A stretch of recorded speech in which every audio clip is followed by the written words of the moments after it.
uma olhada aqui. Veja.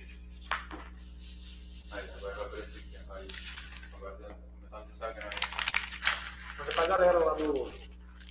Já estamos no YouTube e no Instagram. Tá. Já. Manda pra galera do Já começamos. Campo Socialista.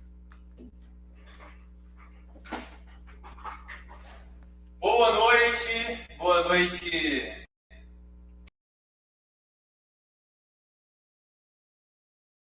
Brasil, boa noite extraterrestres, todo mundo que estiver acompanhando isso aqui nas ondas do rádio ou da internet. Ou no YouTube, né? É mais fácil fazer a internet, né? Às vezes tem gente que tem internet a rádio, né? Tem isso também, é verdade. Eu tinha internet a rádio. Também já tive. Nem sei se existe ainda mais. Estamos começando mais um Desperta Cast, essa edição especial Desperta News, onde vamos concentrar um pouco mais as notícias da semana, né? Que estão aí na trend, né? Estou aqui com meu companheiro Clóvis Charles. Boa noite, gente. Boa noite, extraterrestres, volta-redondenses, Mutantes. etc. e tal. Então, a ideia é a gente fazer tipo um releasezinho, né, da semana. Vamos falar de notícias da cidade, notícias do Brasil e também vamos ousar falar de geopolítica. Geopolítica, notícias do mundo. A pergunta que fica é: Terceira Guerra Mundial? Será? Vamos conversar sobre isso. Fique pronto, fique a postos. Aqui é uma chamadinha. Eu tenho as respostas. Se você quiser saber se a gente vai entrar aí na Terceira Guerra Mundial, assista até o final. Deixe o like no vídeo, compartilhe, se inscreva no canal para você saber se vai ter Terceira Guerra Mundial, se você vai sobreviver, se vai ter mundo, né? Isso aqui a gente vai responder daqui a pouco. O mundo eu acho que vai continuar existindo, né? Talvez nós não. Que mundo? Mas se a gente não estiver no mundo, existe mundo? Então, essa é uma boa pergunta filosófica. Se a árvore cai na floresta e ninguém vê a árvore caiu, tá? Tem árvore faz barulho caindo. ou não faz barulho? Eu sei que tem árvore caindo aí, a gente vai debater sobre isso também. Então, uma boa noite a todos e a todas e a todas e a todos, meu povo e minha pova, que está acompanhando aqui com a gente ao vivo ou gravado, né? Isso aqui vai entrar para os anais da história, da audiografia, né? Aí, então, será que audiografia. No mundo pós-apocalipse teremos internet, teremos como ver esses vídeos? Vamos guardar essa live num dispositivozinho, num HD aí, ultra resistente, para que as gerações futuras e os futuros habitantes desse planeta possam assistir esse conteúdo extremamente relevante. O que nós temos para hoje, então, Clóvis, e para essa semana, esses últimos dias? Então, Alexandre, fiquei sabendo hoje, né, quando eu cheguei aqui no estúdio. Notícia fresquinha, que pouco divulgada na imprensa da cidade, estranhamente. Justamente. Eu até fiquei na dúvida se isso era verdade ou não, mas eu acompanhei e posso dizer que é verdade. Eu vi a gravação da audiência da Câmara, da sessão da Câmara, aquela resolução horrorosa, pior do que a gente aqui. Olha que a gente é extremamente amador, imagina eles. Então, o que o Alexandre está falando, gente, para atualizar todo mundo aqui, inclusive a mim mesmo, né? A notícia que ele me passou hoje é sobre uma notícia municipal, né? Que a Câmara Municipal aprovou uma PL 40/2025, que ela obriga a CSN a pagar, olha só, gente, a pagar metade da conta de água dos moradores de Volta Redonda, né? A PL agora vai para sanção, né? Para aprovação ou não do prefeito, né? Nós temos que agora ficar de olho, né? Porque, cara, é uma coisa interessante, quando você fala de Câmara, né?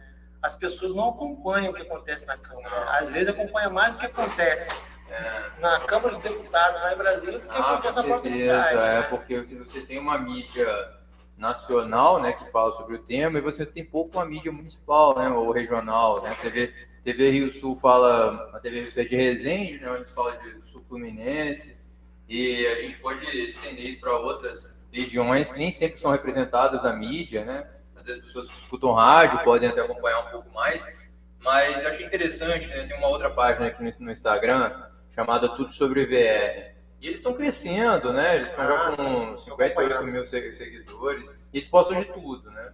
E aí começaram a falar um pouco mais de política, e eles provavelmente foram em alguma sessão da Câmara, né? Eles fizeram a gravação de uma sessão na Câmara, e eles fizeram um post falando sobre como que aquilo ali é confuso, como que aquilo ali não é acolhedor para um cidadão, né? Como ali tudo é muito confuso para a pessoa que chega ali e não entende do cerimonial, fica estarrecida, estranhada. E eles fizeram um post que deu um pouco de repercussão, os vereadores responderam, falando sobre uma formalidade que existe na Câmara, que é de passar o texto e dar como lido. Porque a primeira, assim, a sessão começa a ser... permaneçam sentados podemos considerar como lido. Sim, e aí, tipo assim, ao invés de ler todo o texto, eles dão como lido e todo mundo que alguém estiver contra fale alguma coisa. Em geral, ninguém é contra. Ali há um grande acordo e boa parte do que é dito ali, boa parte do que é feito ali, não tem grande importância. Né? Vou dizer para você que os 40 primeiros minutos da sessão da Câmara, em geral, mensagem de congratulação. Isso é importante. Agora, a geral é dar parabéns para o presidente da FOA, para não sei quem, para um líder comunitário, né, para dar medalha para um professor, e não sei o que. E é tudo muito isso, né? Que a Câmara acabou se reduzindo, já que não quer fazer um papel de legislar, né, dá esse poder ao prefeito de fazer tudo o que ele quer e não quer fiscalizar, a Câmara acaba se reduzindo esse papel de ficar mandando menções honrosas, não sei o que, e no máximo mudando o nome de rua. Mas aí eles fizeram esse post falando assim, pô, é um absurdo, porque quando a gente chega lá, a gente quer entender que lei que está sendo passada, o que eles estão falando, eles simplesmente falam, não sei o que, 2025, dado como lido.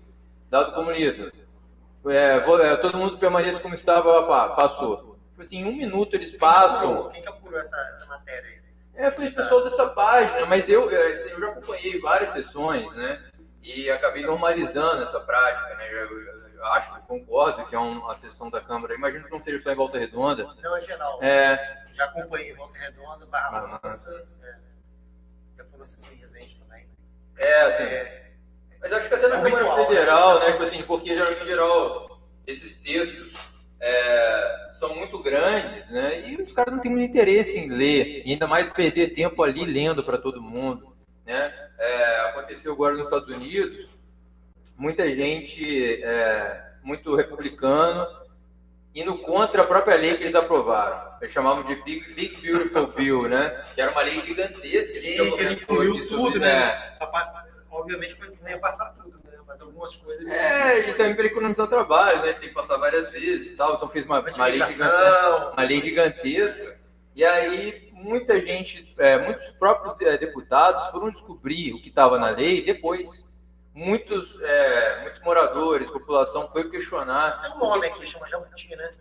Jabuti. Mas Jabuti os próprios deputados colocaram. Ali veio do Executivo, os deputados não perderam tempo lendo uma lei de centenas de páginas, simplesmente votaram junto com o governo e estão, inclusive, muitos se viraram contra a própria lei que eles aprovaram, vendo depois de já votado o que estava ali dentro. Tipo assim, eu assinei sem ver, eu confiei, né? Aqui no Brasil tem uma reportagem há pouco tempo que eu vi no próprio Instagram, né, falando sobre uma cidade, né, o pessoal da Câmara só vota com o líder do governo. Tudo que o líder do governo votar, eles votam junto. Só que o líder do governo na votação, ele arrumou uma confusão com uma pessoa da população, sei que foi indo parar na delegacia com uma pessoa, e a votação continuou. E aí os caras da base não sabiam em que votar. Ficaram sem saber. E aí o que o pessoal da oposição fez? Falou, vou votar a favor da parada, para o pessoal votar contra, porque eles vão falar assim, pô, eu vou votar contra eles são a oposição. E aí acabou que o que a oposição queria que fosse reprovada, né, foi reprovada porque essa tática, assim, eles falaram, não, juntou, devia ser 3 opositores ali, e falaram assim, não... É aquele pessoal que vai em assembleia e só levanta a mão, né? Quem é que tá levantando a mão aí? Já viu, a liderança levantou a mão, levanta a mão. Já viu por quem está votando, eu vou votar contra. Isso deu certo, né? Porque é isso, né? Principalmente o legislativo, seja municipal, estadual, federal, acaba muito se virando esse papel de se a base do governo acaba só querendo ficar ali indicando cargo, né? Se mantendo na máquina, se a oposição vai ficar batendo, né? Então... Daí a importância do voto, né, cara? Do voto a vereador. Muita gente não leva muito a sério isso, né? A pessoa vota no amiguinho, quem está no bairro e tal, o cara que conhece, que é amigo, mas o cara não sabe da competência do cara na hora que assumiu lá a Câmara, né? Aí vai se alia com o prefeito e pronto, né? O papel da Câmara é fiscalizar o executivo. Se você não tem, hoje, na forma que a política é feita, se você não tem uma ideologia muito forte, né, muito bem embasado, você vai para o lado do prefeito, que é mais fácil, né? Infelizmente. Líder comunitário, esse pessoal, acontece muito, né? Depois chega lá, mesmo uma lei claramente contra o povo, igual teve aqui em Volta Redonda, aumentando a conta de luz, né? Que teve a taxa de luz. Alguns vereadores também do aumento do preço da passagem. Mas teve eu lembro que nesse aumento da conta de luz, da taxa de luz, chegou o vereador que voltou para o bairro e falou para o pessoal assim, cara, eu não tive opção. Se eu votasse contra, ele não ia fazer as coisas aqui no bairro. Entendeu? Porque o pessoal reclamou, porra, porque criou uma taxa de 8% em cima da conta de luz, faz uma baita diferença. Uma coisa extremamente negativa politicamente para o nosso prefeito, e os vereadores simplesmente se renderam a isso, foi aprovado por ampla maioria, e os caras voltaram para o bairro e falaram assim, não, mas se eu votasse a favor, se o negócio fosse contra, nada ia ser feito aqui, não quebra mola o prefeito não ia fazer. Então acaba se rendendo, né? Então é muito difícil. Mas voltando sobre a lei da água, né? A lei 40 de 2025, que na verdade é um projeto de lei ainda, né? Que pode ser foi aprovado esse projeto de lei.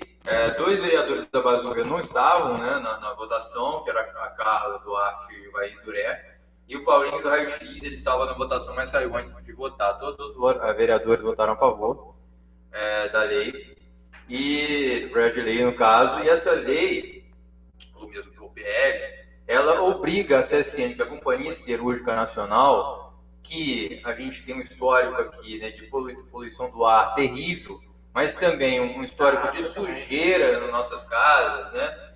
Todo mundo que mora ao entorno da CSN, e a cidade foi projetada ao entorno da CSN, vive com uma constante sujeira, né, da produção da CSN, né? É um pó de ferro, né, que a gente já tem estudos que mostram que ali é 70% ferro, e é um pó que impregna o ano inteiro a casa das pessoas. Quem mora em certos bairros tira literalmente quase quilos por dia na hora de recolher, e todo dia, né? Parece que mina ferro da casa das pessoas. E hoje, né, com um clima mais frio, né, menos chuva, né? Reversão térmica aí, com certeza piora, né?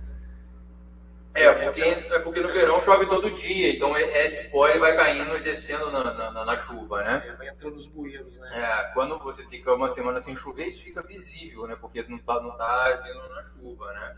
E há muito tempo a gente clama, né, por uma responsabilização da empresa por tudo isso, né? E a gente acha que há vários caminhos, né? Eu sempre falo, se você tem uma empresa, uma marcenaria grande, né? E essa marcenaria todo dia ela produz, né, as cadeiras, mesas, só que ela tem uma porrada de serragem, né? Inclusive eu estou recolhendo serragem de uma empresa aqui que faz porta para poder colocar no meu saco de pancada. E assim produzem serragem pra caramba todo dia, né? O que eles vão fazer com essa serragem? Imagina se eles pegam essa serragem e todo final de dia joga na casa do vizinho. Joga na casa do pega, mas joga isso. na casa do vizinho. Isso é legal? Isso está na lei? Isso ou é um crime? Eu acho que a gente tem que testar a justiça, e eu acho que essa lei é um bom exemplo do caminho que a gente pode trilhar, né? Nós, como Movimento Sul Fluminense contra a Poluição, agora com o CNPJ registrado, a gente pode entrar com ações civis públicas contra a CSN, contra a empresa de ônibus e tudo mais, e uma estratégia que a gente vai fazer é isso, testar o judiciário para ver o que a gente consegue ganhar, porque a gente não consegue ganhar. Nem tudo a gente vai ganhar, mas nem tudo a gente vai perder, né? A gente precisa fazer esse teste, né? Eu já fizemos posts com relação a isso, sobre a quantidade de água que é gasta em Volta Redonda. Inclusive, eu tenho um processo sobre o uso da água da CSN, quando eu fiz um post com a quantidade de água que a CSN usa dentro da usina, e ela vai dizer que ela, na verdade, ela reutiliza a água e tudo mais. Só que essa água que é gasta pela população não é contada com essa água para limpar essa sujeira que ela causa em todas as casas, moradores que moram principalmente ao redor dela. Então, e fora, a gente pode pensar, né? Você tem uma montanha de escória, a famosa montanha de escória, que faz divisa com 7 bairros aqui em Volta Redonda. E todos os dias, cerca de 200 ônibus entram e saem nesse pátio ali, né, perto da Brasilândia, todos os dias. A quantidade de sujeira, pó, né, que esse material levanta todo dia ao redor daquilo ali é absurdo. Né? E esses caminhões com esse material que você escolhe não são cobertos. Né? Então, assim, ela causa não só a sujeira ali, mas a todo... Na verdade, o que a gente chama de em Volta Redonda, não é uma usina, existe uma estrutura siderúrgica, né? Que vai muito para além da usina. É toda essa logística que uma vez me perguntaram, né, onde que eu reclamo com essa quantidade de ônibus que passa em Volta Redonda, caminhão que passa em Volta Redonda? Porque a Volta Redonda passa muito caminhão por dentro da cidade, né? Perguntou onde que eu reclamo, faço reclamação? Eu falei, não sei. Ninguém sabe, né? Muito vai reclamar, né? É um problema, os caminhões, né? Que vêm buscar aço essas coisas, trazer outras coisas. Então, nós temos... A rodovia do contorno, seria para tentar contornar esse problema, mas obviamente não foi a solução definitiva, né? A gente pode em algum momento até pegar alguém que faz muito esse trajeto para falar um pouco sobre o que achou da diferença, né? Antes e pós a rodovia do contorno. Mas a ideia era justamente desafogar aquela região da 207 ali, né? Porque ali passa caminhão direto entrando para 207 indo para Dutra. Eu acho que a rodovia do contorno ela melhorou um pouco. Em relação aos caminhões que vêm de Minas, né, que tinham que passar dentro de Volta Redonda para chegar na Dutra. Agora eles passam diretamente vão pela rodovia do contorno, né? Os trabalhadores pegam os trabalhadores lá em cima, né, e saem na Dutra lá em cima. A questão é que realmente ainda continua sendo muito caminhão, porque é muito caminhão, é muita produção, né? Eu estava numa reunião ontem com o presidente do IBAMA, né? E é interessante ver como que as pessoas de fórum falam sobre Volta Redonda e falam sobre a CSN, né? Mas ele fala, né, a CSN é a maior siderúrgica da América Latina. Eu não sei se hoje isso ainda bate, né? Ela tem uma produção muito parecida com a Ternium, a antiga CSA lá na Santa Cruz, né? 5,5, 5,6 milhões de toneladas de aço, né? Não sei se ela ainda tem o custo de maior da América Latina, mas sem dúvida, uma das maiores da América Latina. E todo mundo de fora, que conhece o assunto, fala a economia de Volta Redonda gira muito em torno disso, é difícil combater e tal. Então tem muita questão, mas esse, sem dúvida, então cobrar da CSN pelos impactos que ela causa na vida da pessoa, na saúde da pessoa, né, no bem-estar da pessoa, sem dúvida é o caminho. Sem dúvida é o caminho. É um primeiro pequeno passo, né, porque o que a gente diz a CSN vai continuar aqui para sempre. Vai estar aqui daqui a 15 anos, 20, 30, 40. Pode parecer doideira planejar assim, mas quem tem 20 anos hoje, quem está saindo do ensino médio com 18 anos, daqui a 40 vai estar no mercado de trabalho praticamente.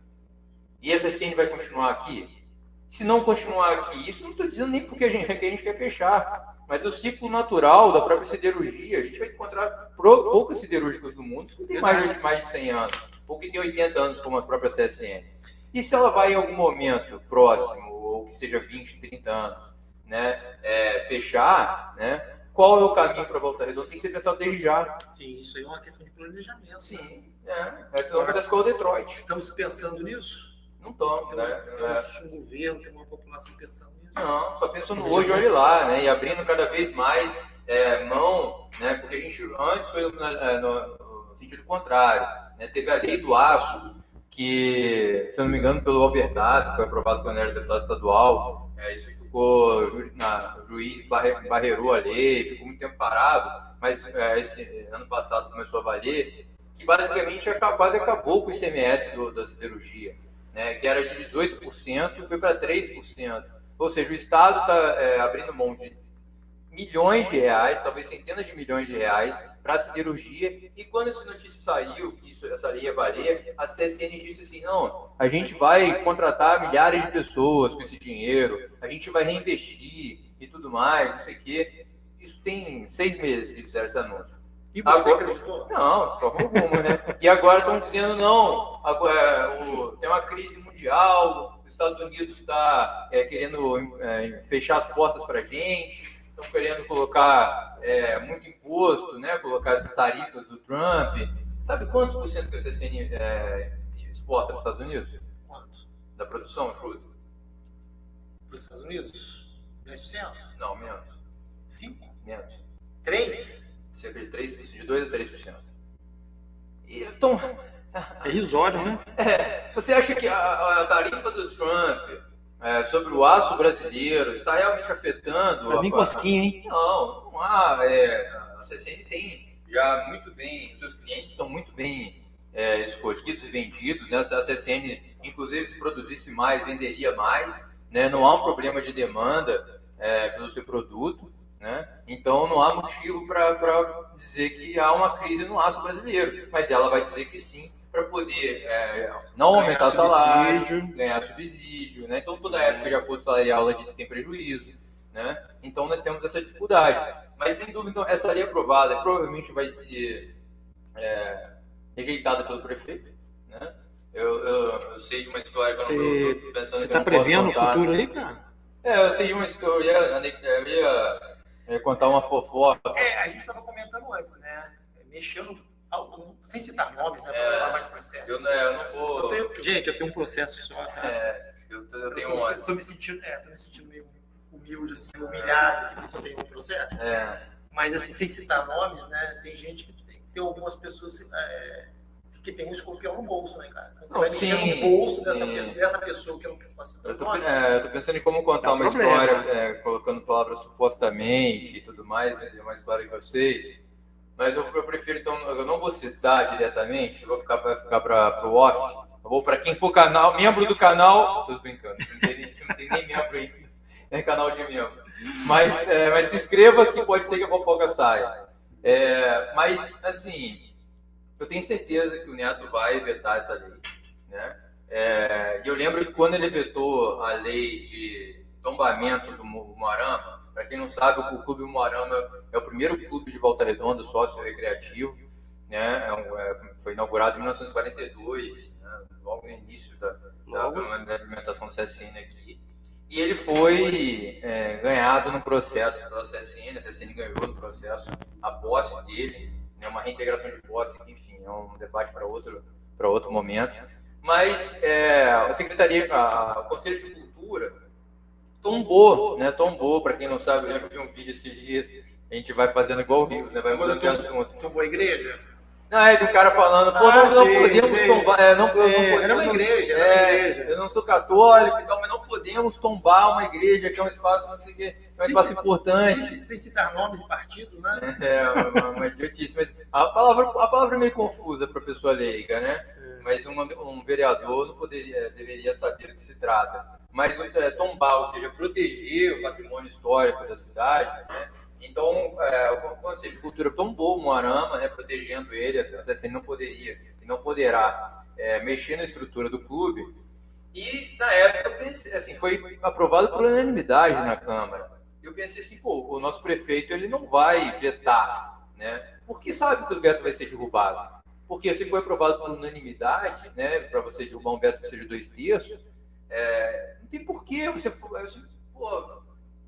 deixa ali passar, fala que se a CSN pressionar, fala que a culpa não foi sua, a Câmara que passou, faz uma jogada boa com a população, fala assim, olha, tá tombado, não sei o quê. Pensei que ele iria fazer isso. Não, ele vetou a lei de tombamento, né? Eu pensei, cara, o que ele tem politicamente ganhar com isso, né? Era um clube antigo, um clube que não estava tão ativo, né? Mas, bem ou mal, existe uma lembrança histórica de uma galera ali próxima e tudo mais, que deve ser organizada, né? Eu lembro que chegaram aí na Câmara. Posso pegar o gancho aí do tombamento? Posso pegar o gancho do tombamento? Tombamento no sentido real, tá? Tombamento, né? De tombar. Eu passo muito ali, no Jardim Amália 2, né? E tenho visto uma obra ali em torno do casarão. Sim. Implodiram, né? O porão, né? O porão e tal. Quer dizer, eu não sei, me parece, pela data ali, que ali era uma sede da fazenda, né? Era a sede da fazenda. E não era tombado. O nosso secretário de Cultura chegou a perguntar num grupo aí de galera de conselheiros e tal, sobre o que achavam do tombamento, da explosão, porque havia essa dúvida se o espaço era tombado, né? Eu tenho a lista de tudo que foi tombado, tudo que é tombado em Volta Redonda, né? Eu peguei e analisei todos os espaços que são patrimônio histórico de Volta Redonda, né? E realmente lá não tá, nunca foi. Provavelmente porque era um lugar comercial, né? Acho que não chegaram a pensar em proteger aquele espaço, até porque economicamente, como era muito utilizado, né, ali era um restaurante, depois uma boate, ali perto. Não justifica, não. Não, estou dizendo assim, acho que por isso que não chegaram a pensar na época, anos atrás, a fazer essa proteção, né? Porque quando você tomba algo, você não pode mexer na estrutura, né? Sim. Então, pelo menos na fachada você tem que manter a fachada. Dependendo do tombamento, você não pode mexer em nada. Né? Você não pode mexer em nada. Nós temos o antigo Centro de Floricultura, por exemplo, que você pode mexer num pequeno pedaço dele, que foi uma obra feita posteriormente e tal, que não está incluso na lei de tombamento, lá na planilha que fizeram e tal.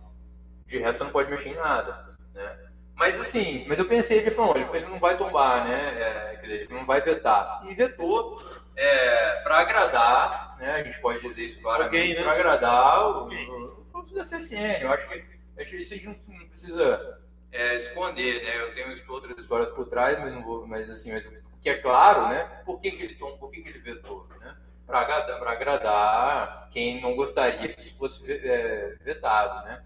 Nós tivemos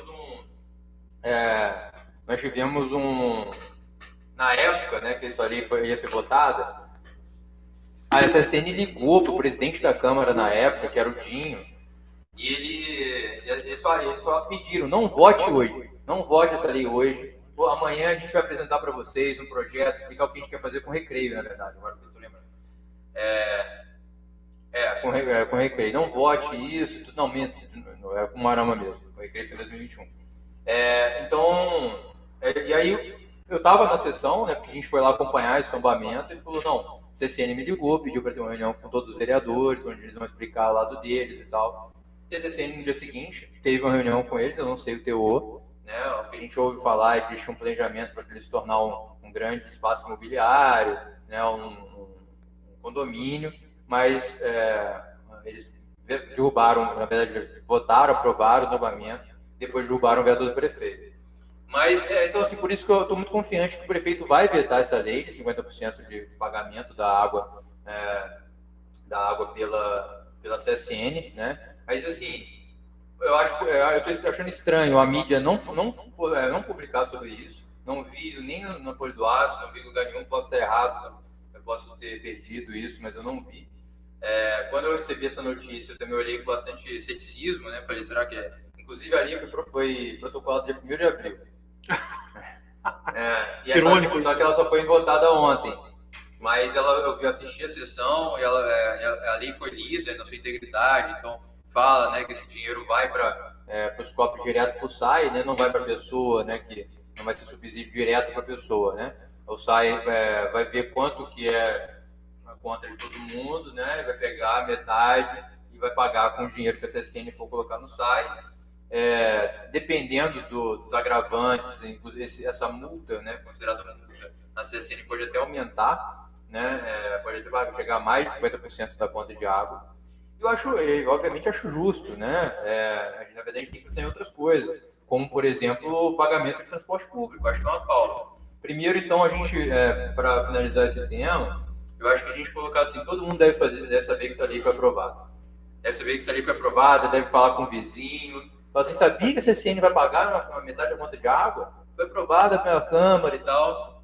Para fazer essa cobrança. Para constranger o prefeito, para ele não vetar, mas mesmo que vete, que a gente derrube o veto, e depois, quando eventualmente isso for judicializado, porque é uma coisa que a CSN sabe fazer, judicializar, né?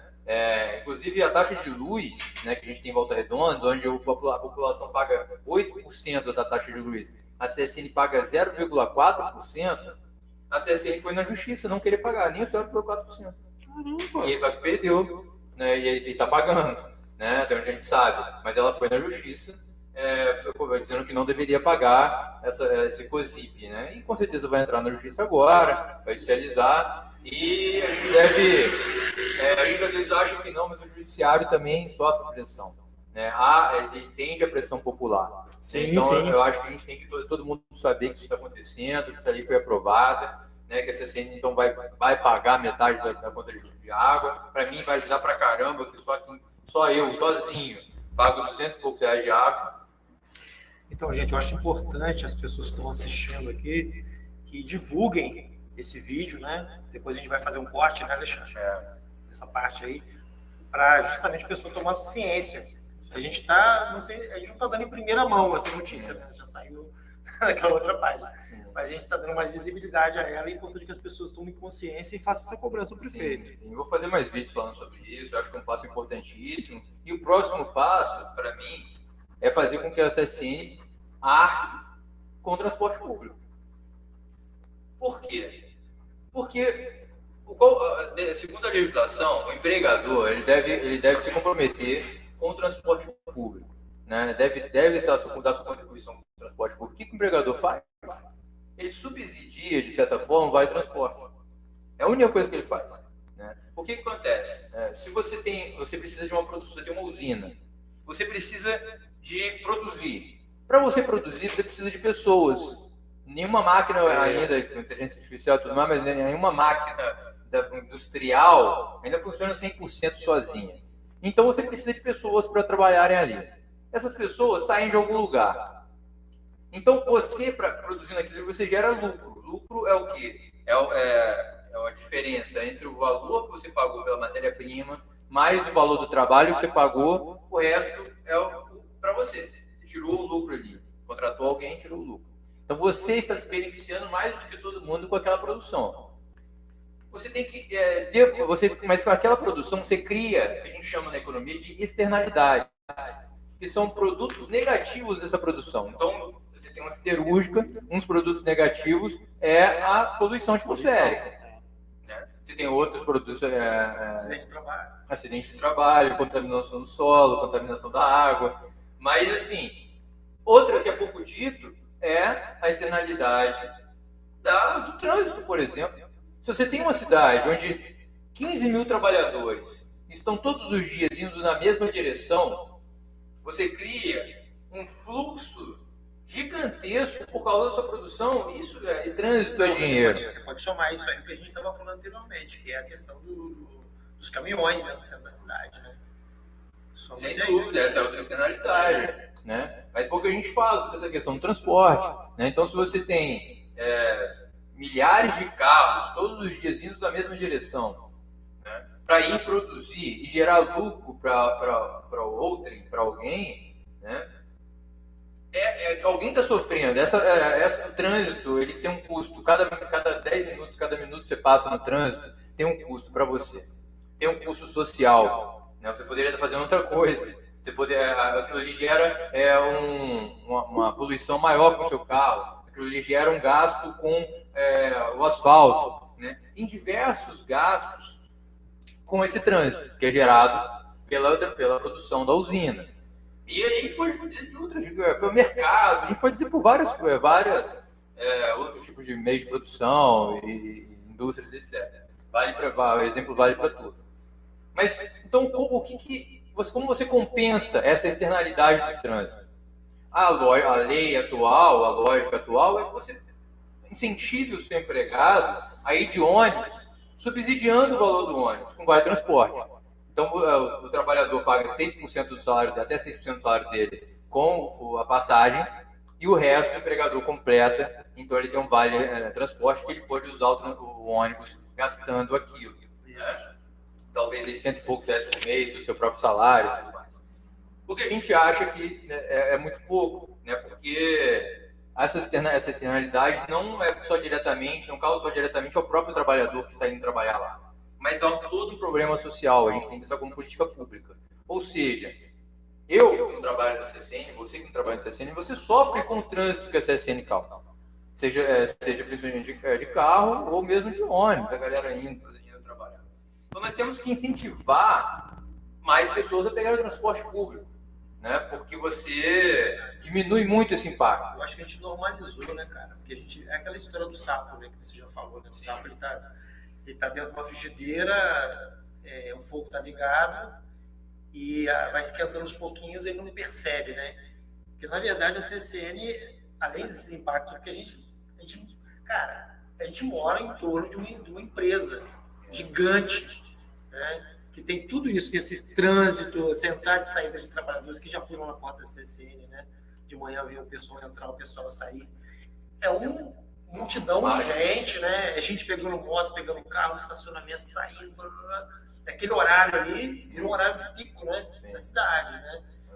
Poluição sonora, uma coisa que a gente não fala, cara. Uma coisa que fala. Posso contar um negócio rapidinho? Eu tenho um amigo, né, o Cristóvão Vilela, que também é cartunista, que mora ali na rua 31, na rua da igreja Santa Cecília ali. E a família dele é quase toda de Minas. Eu fui lá, eu acho. Você já foi uma vez, né? Então aí veio um amigo, veio um primo dele, sobrinho, sai de Minas, e foi dormir lá. Foi passar uma noite lá, queria ir para tal lugar. Disse, tio, eu posso passar a noite aí? Pode e tal. Aí de manhã cedo, isso o Cristóvão me contando. E falou assim, tio, como é que você resolve com um barulho desse? Eu falei, que barulho? É porque nós já normalizamos o barulho. A CSN faz um barulho terrível, de madrugada que a gente percebe. Né? Já dormiu algumas vezes. Daqui eu escuto até o trem. Mas a gente normaliza, né? A gente meio que naturaliza, na verdade, né? Eu fui perceber o barulho do trem há pouco tempo, há poucos anos, na verdade, quando eu comecei a me envolver mais com isso, eu pensei, mas o trem sempre passou ali. Aí você começa a escutar o barulho do vum. E a gente vai naturalizando essas coisas, igual um sapo, né? A gente vai aos pouquinhos, igual a história da poluição. Essa poluição, do jeito que está hoje, absurda. Ela não começou hoje. Não. Né? Ela começou aos pouquinhos. Minha tia aqui no Conforto, ela reclama disso desde que eu me entendo por gente, né? Da dificuldade de limpar a casa todo dia, né? Mas eu achava também que não tinha solução, né? Eu lembro de uma vez, quando eu era adolescente, me perguntaram, mas para quem que eu reclamo, né? Onde que eu reclamo essa questão do pó preto, da poluição? E eu não sabia que era possível. Agora já tem que reclamar, né? A gente tem aí os meios de comunicação nossos. Tem meio de comunicação e tem o Comitê contra a Poluição. Nossa associação, né? Que agora é associação. Sim. O Fluminense contra a Poluição, que a gente está recebendo denúncias, né? E a gente quer trabalhar. É importante a gente divulgar bastante isso. Sim. Já tem onde reclamar, gente. Sim. E se associar, galera. Se associa, a partir de R$15 por mês, ajude, contribua aí com o movimento, que a gente está crescendo cada dia mais. Então, assim, eu acho que essa seria uma próxima fronteira, a questão do transporte público.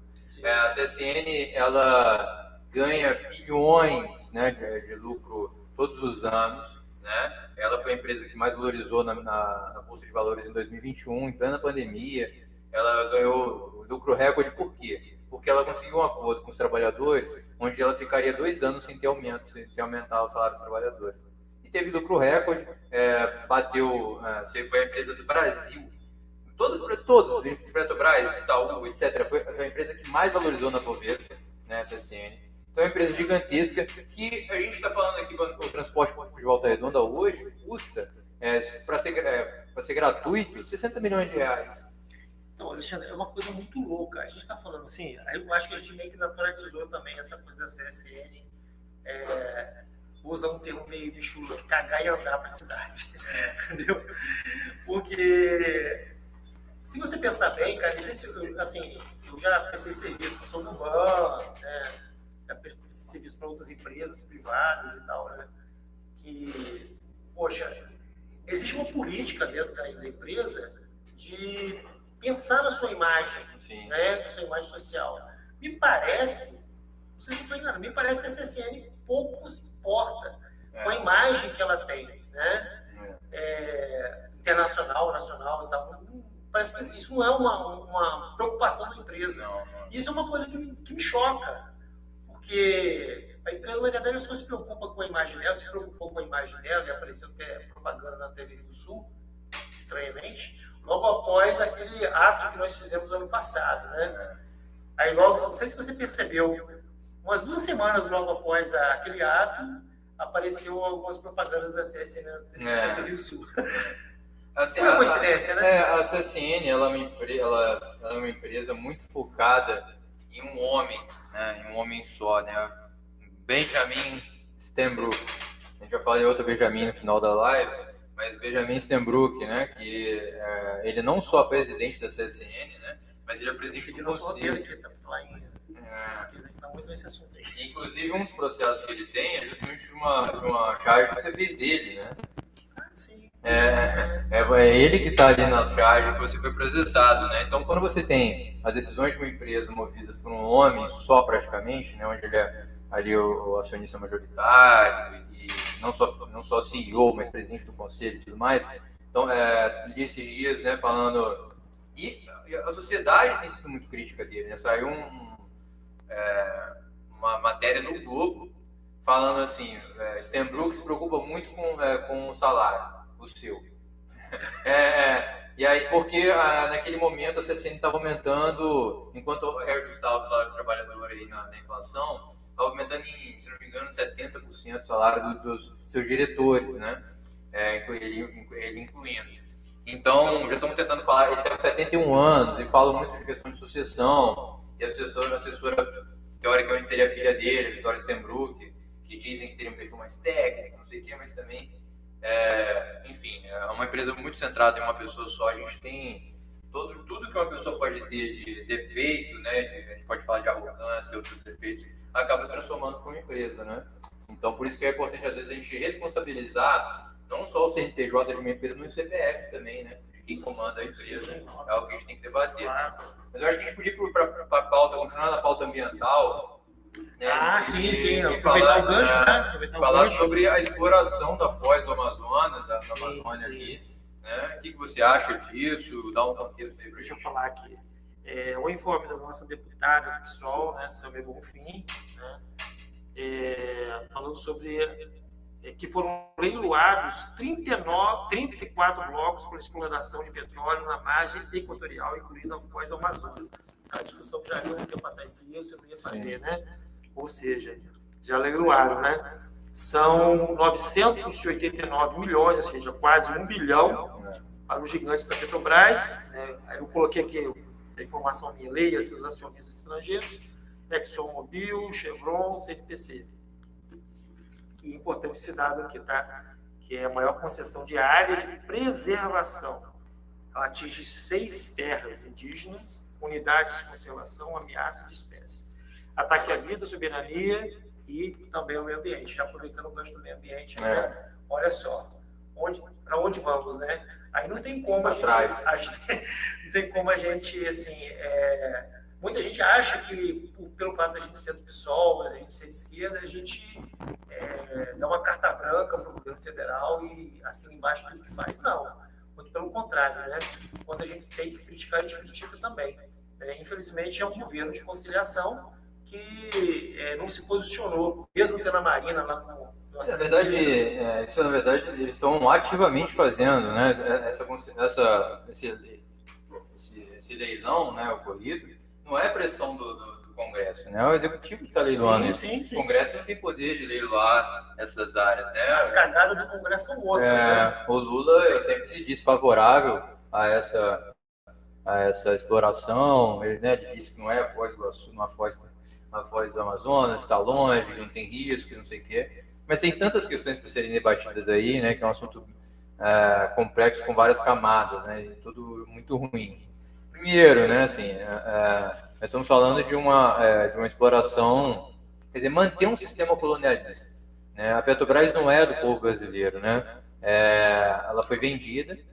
Sim. E a gente pode ter um controle acionário ali de 51% só para fazer marketing, mas na verdade quando você vai ver lá a divisão de lucros, né, que ela é uma das empresas que mais dividem lucros do mundo, né? Eu lembro quando lá no governo Fernando Henrique Cardoso teve uma movimentação para transformar a Petrobras em Petrobrax. Você lembra disso? Petrobrax, né? Que era uma ideia já de privatizar a Petrobras. Na verdade, ele não privatizou lá atrás, houve uma pressão, né? O petróleo é nosso. Uma pressão popular e tal. Mas, ao longo do tempo, com esses governos neoliberais, né, compreenda-se por aí também, Dilma, Temer, Bolsonaro e também, né, de certa forma, o Lula, porque ele reverteu isso. Né? De certa forma, a Petrobras está sendo, aos poucos, privatizada. Quase privatizada. Assim, porque para você privatizar ela, você precisa de um processo... laborioso, tanto politicamente quanto socialmente, né? Você privatizar uma empresa do tamanho da Petrobras, tão estratégica quanto ela, etc. Né? O que se faz, então? você vai vendendo suas partes nela, né? Então, então hoje você tem apenas 51% da Petrobras. A Eletrobras também deram um golpe na hora de privatizar, né? Para você privatizar seria um processo muito mais complexo. E ao invés de privatizarem de fato, venderam ações do governo, né? E a gente ficou com hoje, nós temos parte minoritária na Eletrobras. Mas foi um golpe que deram para não precisar fazer todo o processo de privatização, que é um processo muito mais complexo e difícil dentro do político. E você levanta muito mais poeira, né? Então, é a mesma coisa que a gente já comentou, que fazem com a saúde, com a educação. Você não consegue privatizar a educação, mas você consegue terceirizar a merenda, terceirizar a segurança, terceirizar a secretaria, praticamente, né? Agora em São Paulo estão fazendo até isso. Então, assim, é maneira de você ir devagar, aquela coisa, né, da pedra, como que vira areia, né? Sim, o mar vai batendo aos pouquinhos, você vai acabando com ele. Usando, você percebe que você tem areia, a pedra já foi, né? Exatamente. Então, assim, a Petrobras não é nossa, então é colonialista porque você está pegando um recurso natural nosso e enviando para o exterior o lucro disso, né? Porque é a mesma coisa que acontecia com o nosso ouro, com o nosso diamante, né? Com nossos riquezas minerais que acontecia lá, continua acontecendo agora, principalmente com o Vale do Rio Doce, né? Continua acontecendo, e agora com a Petrobras, né? E pior ainda, né? E chega a outra camada do problema, em áreas preservadas, né, mexendo onde não deveria se mexer, né? Nosso pulmão do mundo está cada vez mais doente, igual o meu. Igual de quem mora em Rotterdam. É verdade. Então, assim, não sei qual tá pior, a Amazônia ou o meu pulmão. Mas, então, assim, o Lula tenta usar uma estratégia internacional, né, de se colocar melhor que o Bolsonaro na questão ambiental, de proteger mais. Há uma redução de queimadas no Cerrado, de devastação em certos lugares, né, na Mata Atlântica e tudo mais. Mas, ao mesmo tempo, ele cobra dos órgãos dos países, né, eu ia dizer os países internacionais, né, os países ao redor do mundo, principalmente os países desenvolvidos, de que ele fala assim: se vocês querem que a gente não explore mais petróleo, se vocês querem que a gente não destrua a Amazônia, nos dê dinheiro. Vocês já exploraram demais o petróleo, tudo que vocês ganharam de desenvolvimento, né, Estados Unidos, Europa, tudo que vocês ganharam de desenvolvimento veio nas bases do petróleo. Agora que a gente quer também se desenvolver, né, e usar o petróleo, vocês querem dizer que a gente não pode. Se a gente não pode, dá dinheiro para a gente. Né? A gente tem que tirar esse dinheiro de algum lugar. Né? Esse é o argumento do Lula. Né? E uma visão desenvolvimentista, né, que a gente tem que pensar também que desenvolvimento é esse. Né? Desenvolvimento é o que tem nos Estados Unidos, né? Onde qual é o modelo? Alguns têm muito e outros, na hora que eles sofrem um acidente de carro, grita: por favor, não chama ambulância, porque não tem dinheiro para pagar a ambulância. Né? Uma ambulância para te atender, te buscar $300. Né? Então, assim, o pessoal prefere ficar estribuchando na rua do que ter que pagar a ambulância. Né? Então, assim, que desenvolvimento é esse? Isso precisa ser debatido. E mesmo países sociais-democratas, né, também se beneficiaram muito de um desenvolvimento que ocorreu no século XIX, muito na base do que hoje a gente diz que não deve mais acontecer, que é petróleo, né, carvão, combustíveis fósseis. Né? Acho que agora que a gente tem que debater é se a gente quer continuar isso, né? Um modelo que está completamente falido. Né? Eu queria assim, resgatar um papo que teve, que eu vi lá na UF, né? Eu não fui lá na UF. Mas eu fiz favor. Mas você transmitiu e eu assisti de casa. E uma coisa que eu não lembro o nome da menina, se é Júlia, não sei. Ela falou sobre. Eu acho que não foi a Júlia, não. Acho que foi aquele menino lá do norte que falou isso. Alguém falou ali. Que na verdade. Não, foi ele que falou. Que na verdade não existe uma transição energética. Não existe uma transição energética. Porque o modelo elétrico também, ele depende da mineração também. Sim. Quer dizer, na verdade, é tudo uma conversa. O modelo que nós temos de exploração é o mesmo. Né? Você vai mudar do petróleo para o petróleo. Né? Eu acho que, na verdade, o petróleo vai continuar, vai agregar mais exploração de nióbio, de não sei o que, para poder fazer as baterias. Né? Lítio e vamos embora. Né? Quer dizer, na verdade, vai abrir mais um buraco. Né? Então, essa que é a grande questão. Né? Existe a ideia cientificismo, né? Eu sempre, para não fugir da regra do podcast, eu sempre volto lá no século I antes de Cristo. Não, eu não vou voltar tanto não, né? Assim, essa ideia de que o mundo está indo para frente é uma ideia muito recente da humanidade, vamos dizer assim, né? É uma ideia de que ano que vem vai ser melhor do que o ano passado, né? É uma ideia que durou... Hoje é um novo dia. É uma ideia que durou 150 anos, vamos dizer assim. Porque o que acontece? Até o século XIX, mais ou menos, né? Até a Revolução Industrial, a ideia dos filósofos era de que o melhor do ser humano já tinha passado. Né? Tanto é que, se você pegar na mitologia grega, né, a era de ouro, de prata e de bronze, né? O mundo foi piorando, né? Antes, na era de lixo, não sei. Antes era depois, sei lá, ferro, né? E ferragem, pedra, metade da pedra. Mas assim, porque a ideia de que então tinha os deuses, onde tudo era bonito, né? Deuses, ninfas e tudo mais. Depois veio a era dos heróis, que era Hércules, né? A galera que era semideus e tudo mais. E depois também veio...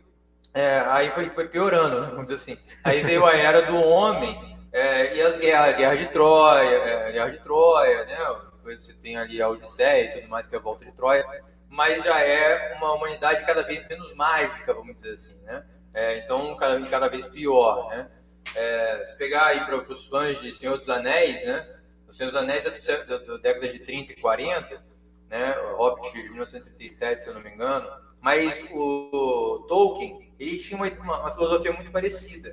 E você acompanha isso no livro do Senhor dos Anéis, né? Que ele diz, né, que os séculos foram passando e cada vez mais foi piorando a situação ali da Terra-média, né? Então, antes era uma maravilha, o pessoal vivia em harmonia e foi cada vez deteriorando, né? Havia essa sensação pré-revolução industrial que o melhor já tinha passado, né? Depois, mesmo se pegar os filósofos gregos, pensavam um pouco assim, até como falei, essa questão da mitologia grega, e depois você já chegar na Idade Média, onde o pessoal também pensava assim, olhava na Grécia Antiga, em Roma, né? Porque Roma depois cai e vem a era chama negra, né? Dark Ages, né? A Idade Média, né? Que é o tempo negro. Mas então muitos pensavam que o futuro seria cada vez pior. O que mudou isso foi justamente a Revolução Industrial, né? Logo ali em 1800, né? Começa as primeiras indústrias, né? E o pessoal começa a aumentar a expectativa de vida, né? Você não tinha pegar do século XIII ao século XVII, a expectativa de vida era praticamente a mesma, né? A quantidade de comida que se conseguia produzir com um pedaço de terra era quase a mesma, a tecnologia avançou muito pouco, né? Mas a partir do século XVIII as tecnologias começaram a avançar, a qualidade de vida foi aumentando e o pessoal começou a achar cada vez mais, não, o amanhã será melhor, né? Então isso foi vindo com o capitalismo mesmo, né? Essa ideia de que cada dia que passar a gente vai melhorar, vamos melhorar aos poucos, né? Muitos, mesmo no socialismo, né? No século XX, os revisionistas, né? Bernstein e tudo mais, essa galera, eles concordavam. Eles concordavam com essa ideia de progresso, né? De que, na verdade, assim, o socialismo ele vai vir até via institucional, porque o capitalismo cada dia vai melhorar a situação das pessoas e, eventualmente, a gente vai conseguir passar leis. E a social-democracia que nunca acontece. A ideia, eles são associados à social-democracia, né, esses revisionistas marxistas, né, que era a ideia de que os países acabariam vivendo esse socialismo institucional, sem revolução, né, um socialismo sem revolução. Né, porque cada dia mais a tecnologia vai avançar, as pessoas vão melhorar a qualidade de vida, tudo isso vai ser distribuído. Isso funcionou muito bem, principalmente para o norte mundial, né? Estados Unidos, Europa, até a Austrália, sul mundial, e principalmente no pós-guerra, entre 1945 a 75, que os franceses chamam de 30 gloriosos, né? Os 30 anos gloriosos, né? A época de ouro do capitalismo. Depois esse pacto acabou. O Brasil viveu um pouco desse boom ali também até os anos 70, né? Que chamava de milagre econômico. Delfim Neto dizia que era preciso primeiro aumentar o bolo para depois dividir, né? Para não ter que dividir as riquezas, né? Dizer, não, primeiro vamos concentrar e aumentar o bolo. Vamos crescer o país, depois a gente divide. E você acreditou? A hora de dividir nunca chega, né? E aí o Brasil vive a recessão, a década perdida dos anos 80. Anos 80. Né? E depois começa a volta a crescer nos anos 2000 com Lula. Mas então, muita gente diz assim, calma, a gente está avançando, a gente está melhorando, olha pra gente agora, papapá. Nada indica que essa melhora vai ser... Daqui a pouco a gente vai até conectar com a questão da Terceira Guerra Mundial. Nada indica que as coisas vão melhorar. Eu acho que sem querer a gente acabou fazendo uma sequência que uma vai ligando com a mais outra. uma sequência lógica. Porque o próximo assunto aqui seria justamente a questão Israel-Irã, né? É uma questão interessante também, mas assim, hoje nós temos, pelo menos nos Estados Unidos, a primeira geração de norte-americanos, estadunidenses, que vai, estatisticamente, ter uma vida econômica pior do que os seus pais. Então, assim, você ouve esse avanço, né? Os Estados Unidos, a Revolução Estadunidense é justamente ali no início da Revolução Industrial. Então, houve sequencialmente uma melhora de vida, uma melhora do PIB, uma melhora na distribuição de renda. Né? A gente no século XX viu isso no pós-Segunda Guerra Mundial, como eu falei, os baby boomers e tal. Essa geração que está chegando agora vai ser a primeira geração que vai ter categoricamente uma vida pior do que a dos seus pais. Isso está gerando revolta, porque é uma população que não consegue ver um futuro. A gente estava falando da questão do desmonte da CLT. Né? Antes um pouquinho, né? E a gente, isso se relaciona muito com essa questão do desespero, de você não conseguir imaginar um futuro. Como que você pensa em se aposentar se você tem que trabalhar 49 anos de contribuição para poder se aposentar? Você não pensa em se aposentar. Você não consegue imaginar se daqui a 5 anos o mundo, do jeito que está, você não consegue. Então, é o fim, quando você começa a socialmente não conseguir imaginar mais um futuro, né, a perda do futuro, você começa a ter essa degradação social.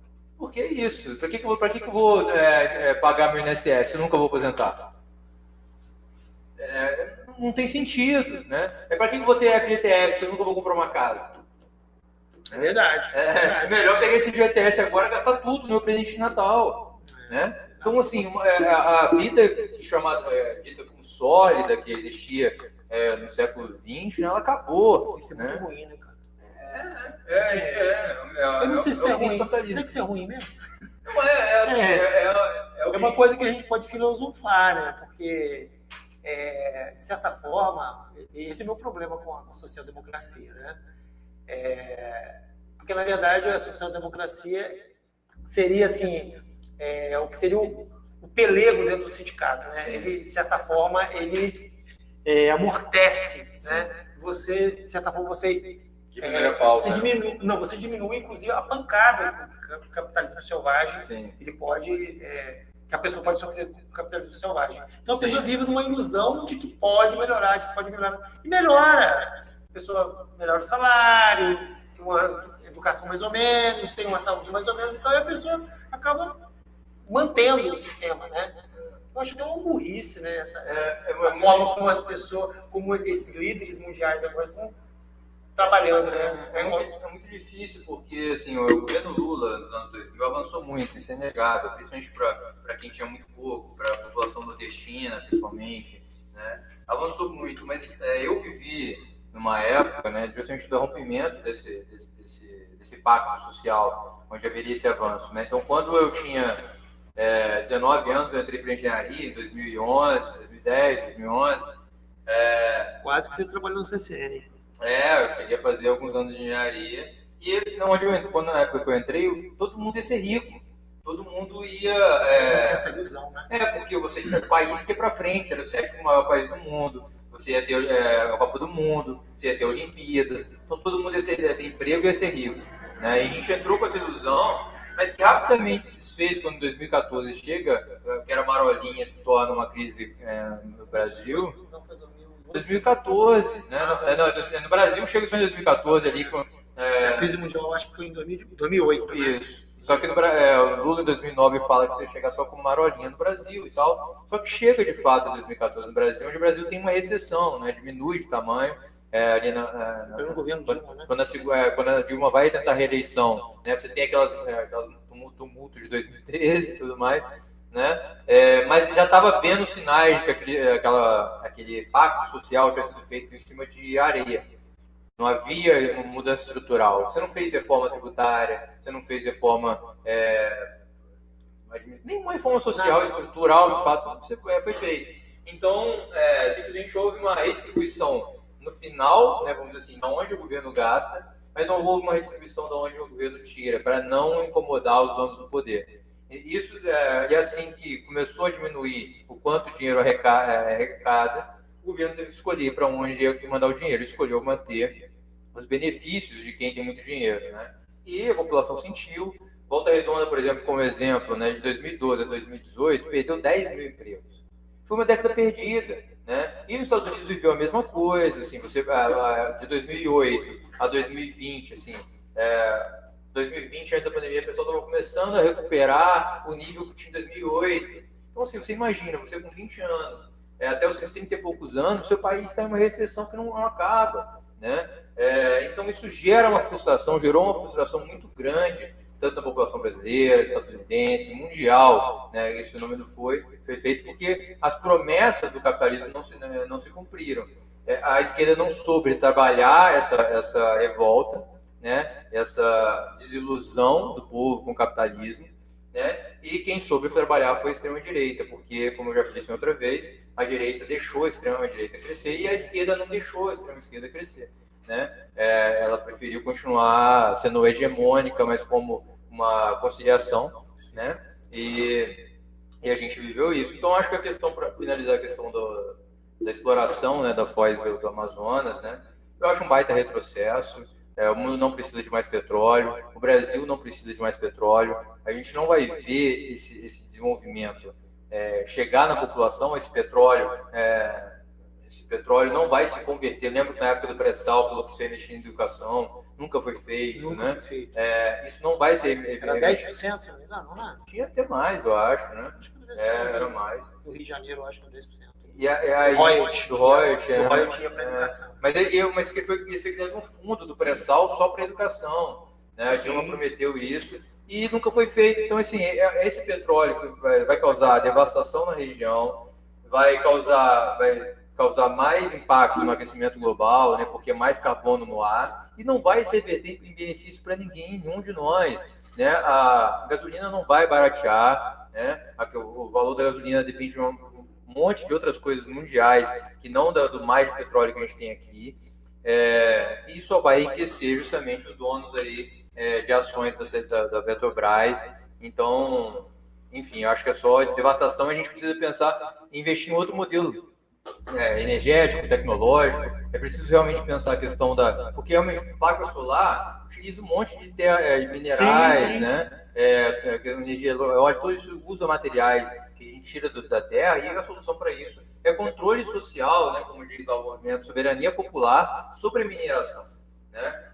Se a sociedade precisa desses minerais, se é essencial para que a sociedade sobreviva, vamos ter domínio sobre esse material. A gente vai ter melhores condições de trabalho para esses mineradores, esse dinheiro vai ser revertido em benefícios sociais e por aí vai. Então acho que a solução caminha por esse lado, né? Acho que esse debate é super importante para que a gente possa...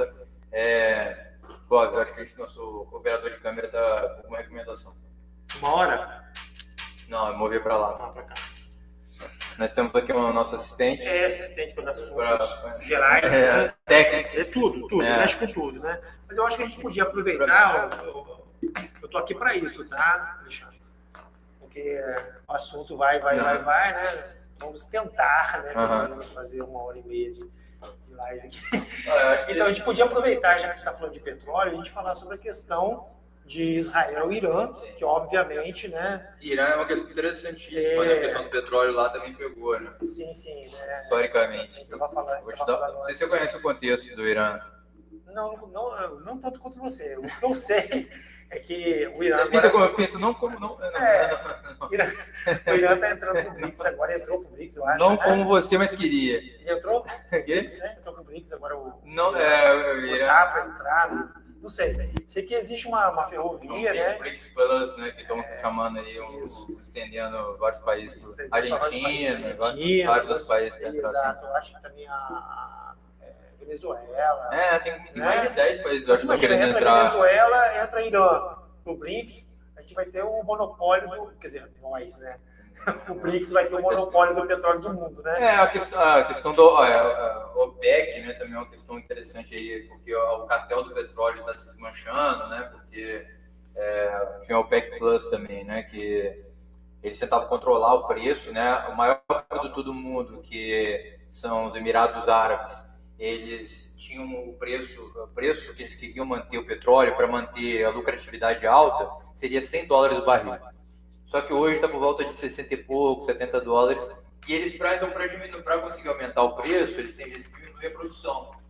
Então, os países da OPEC diminuem a produção para aumentar o preço do petróleo. Sim. Só que eles foram cada vez mais perdendo esse poder, porque os Estados Unidos aumentou muito sua produção, o Brasil próprio aumentou muito sua produção, nesses últimos 40 anos desde a OPEC foi formado. Então, eles têm perdido esse poder de controlar o preço do petróleo e está se desmanchando. Né? A última vez que eles tentaram, que os Emirados Árabes tentaram aumentar o preço do petróleo, não funcionou.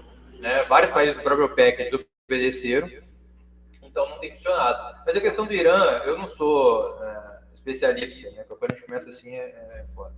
Mas eu não sou especialista em Oriente Médio, não sou especialista em Irã nem nada, mas eu posso contextualizar algo que eu acho que é interessante para a gente pensar sobre essa situação. É algo que vem, vou trazer, não vou voltar tantos séculos assim, vou voltar para 1950. Né? Pouca coisa. O Irã era uma democracia, até essa época, uma democracia ligada a setores comunistas mundiais, e estavam com a intenção, né, estavam ali no processo de estatizar o petróleo do país, que era controlado principalmente pela British Petroleum, né, do Reino Unido, e por empresas norte-americanas. Né? Então, o Irã estava para estatizar o petróleo, e o petróleo nessa época era o ouro, né, o ouro preto, né, era muito mais importante. Hoje, né, como eu falei, com tanta produção mundial e o próprio petróleo estando valendo menos do barril e tudo mais, né, chegou em um momento da pandemia que o petróleo estava valendo negativo. Eu lembro disso. Porque era mais caro você manter o petróleo lá no armazém. Então, eles estavam pagando para se desfazer do petróleo, que custava menos $5, né? Porque a própria produção mundial parou muito e você tinha gigantes armazéns de petróleo lá, e ele chegou a ser até negativo. Mas então hoje é mais difícil, apesar de que na guerra dos anos 2000 estava muito a ver com o petróleo ainda, Afeganistão, Iraque, mas hoje é mais difícil esse tipo de movimento pela questão do petróleo, porque os Estados Unidos hoje já é autossuficiente de petróleo, o Brasil também. Mas assim, então nos anos 50, até os anos 50, o petróleo era uma coisa muito estratégica. E um país estatizando o petróleo era um perigo gigantesco, até pelos medos comunistas que tinha o Ocidente, né, alinhamento com a União Soviética. Guerra Fria ainda, né? Exatamente. Né? Então, os Estados Unidos fez uma que os Estados Unidos sempre faz, como fez com o Chile, nosso companheiro ali do lado, como fez com o Brasil. Né? Golpezinho de leve. Deu aquele golpe. Né? Então, lá era um país pacífico, tranquilo, democrático, que os Estados Unidos tanto fala que gosta de democracia. Né? Era um país democrático. Só que eles, assim como no Brasil com Jango, né, eles não gostavam das reformas de base, não gostaram das reformas que o presidente iraniano estava fazendo, e colocaram um fantoche em seu lugar. Fizeram uma revolução, um golpe bancado pela CIA, que colocou o que eles chamavam lá de Shah. Né? Na época, então o Shah reinou aquele país lá por quase mais ou menos 20 anos, eu posso estar errando aí alguns números, né, de datas, mas mais ou menos isso. E ele era desgostado por toda a população. Ele era entendido realmente como um fantoche dos Estados Unidos. Havia um ressentimento. Você lembra do nome dele? Não lembro. Eu sei que o título dele era esse, Shah. Era um Shah, né? E aí E aí, então, desde os conservadores religiosos iranianos até os comunistas iranianos, todos odiavam esse Shah. E aí fizeram na década de 70 o que chamaram de Revolução Branca, né? Onde o Khomeini, né, entrou então o Ayatollah, que prometeu, né, antes da Revolução, que iria ser um centrista, unindo todas as demandas dos setores sociais que colocaram ele no poder depois da Revolução. Só que logo após que ele assumiu, né, ele se demonstrou muito mais conservador do que se mostrava, começou a perseguir seus opositores, assassinar, virou uma ditadura de fato naquele país. E hoje nós temos um outro Ayatollah ali no Irã, né? Mas assim, o sistema que a gente tem no Irã hoje já é de certa forma uma consequência do que os Estados Unidos mexeram lá atrás, né? E hoje a intenção de Israel e agora cada vez mais dos Estados Unidos é de mexer mais uma vez lá, né? E de mudar o regime, né? Eles dizem claramente, nós queremos mudar o regime. Na verdade, eles querem controlar o Irã, né? Eles querem colocar, assim, a possibilidade que há hoje ali de uma mudança de regime a favor deles seria de colocar o filho do antigo Shah, que está exilado há 40, 50 anos. Fala aí pra gente aí. Reza Pahlavi. Isso aí, tá vendo? Às vezes eu não me arrisco a falar os nomes. Então, só que, assim, ele não é bem quisto dentro do país, ele não tem alianças dentro do país porque ele está exilado há muito tempo.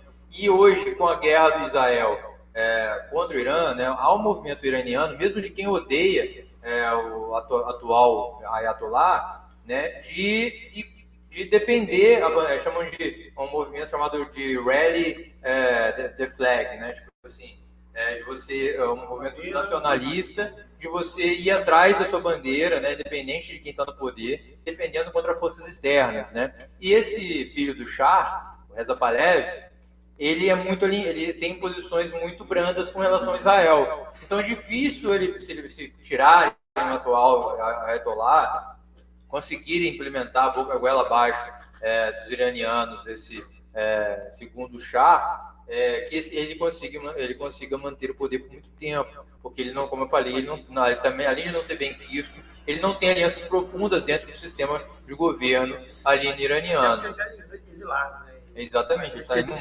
mora lá, está exilado há muitos anos, há décadas, né?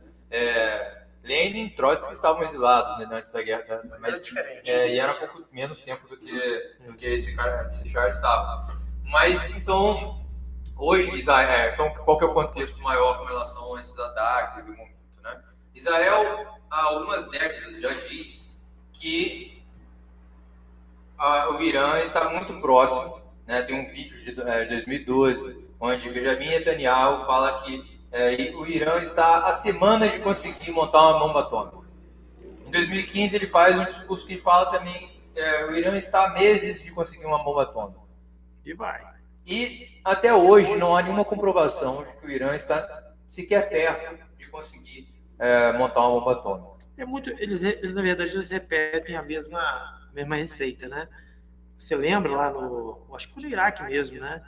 As bombas, armas químicas. Massa, né? As armas químicas eram no Iraque, né? Eu acho que no Afeganistão. Iraque foi procuraram questão do 11 de setembro. Então, mas a receita é sempre a mesma, né? Engraçado, né? Mas é interessante que hoje há um movimento trumpista nos Estados Unidos contra essa guerra, né? O Trump ele tem uma posição histórica de ser anti-guerra, né? Ele falou que a ideia dele é America First, né? América em primeiro lugar, é de não se meter ao redor do mundo, né? Ele acha que os Estados Unidos se mete muito ao redor do mundo. Ele quer cobrar pelas bases militares que os Estados Unidos têm ao redor do mundo, né? Então, os Estados Unidos têm base em quase todo o país, né? Da Colômbia, a Coreia, ao Japão, a Alemanha. E isso teve um custo para os Estados Unidos muito grande, mas também tem um benefício muito grande dos Estados Unidos. Que no caso que esses países dependem dos Estados Unidos para sua defesa, né? Então, esses países, nas últimas décadas, gastaram muito pouco com o sistema defensivo, com armas, etc. E os Estados Unidos cedeu tudo isso a eles, né? Não foi de graça, né? Isso tem um custo político, sempre teve para esses países. Mas o Trump ele sempre foi contra, né? Acha que os Estados Unidos não deve ser o detentor da ordem mundial e deve deixar esses países se cuidarem por si só. Os Estados Unidos deve focar nos Estados Unidos. Então, muitos defensores trumpistas lá nos Estados Unidos, né, Fox News, hoje dão declarações claramente contra a guerra. O secretário de Estado dele fala que não deve se meter na questão do Irã, né, porque lembram, o Trump ele foi contra a guerra do Afeganistão, foi contra a guerra do Iraque, né? Mas, Alexandre, eu penso o seguinte, aí já é uma conjectura minha, tá? Se existe um reposicionamento da geopolítica em relação à China, a questão do Irã ali, ela é um ponto estratégico, né? Não, sem dúvida, assim, Então, o Irã não é... Eu acho que isso tem muito mais a ver, quando a gente estava falando de petróleo, tem muito mais a ver mesmo com o avanço da China em relação ao sul global, né? Favorecendo o BRICS e tal, do que realmente em relação ao petróleo. Eu acho que mesmo que o Trump seja contra essa interferência dos outros na guerra, investimento em guerra, eu acho que deve existir uma pressão interna, isso é o que eu penso, uma pressão interna para inclusive dos capitalistas que mandam, né? Mandam no mundo dos bilionários, né? O Elon Musk, entre outros, né?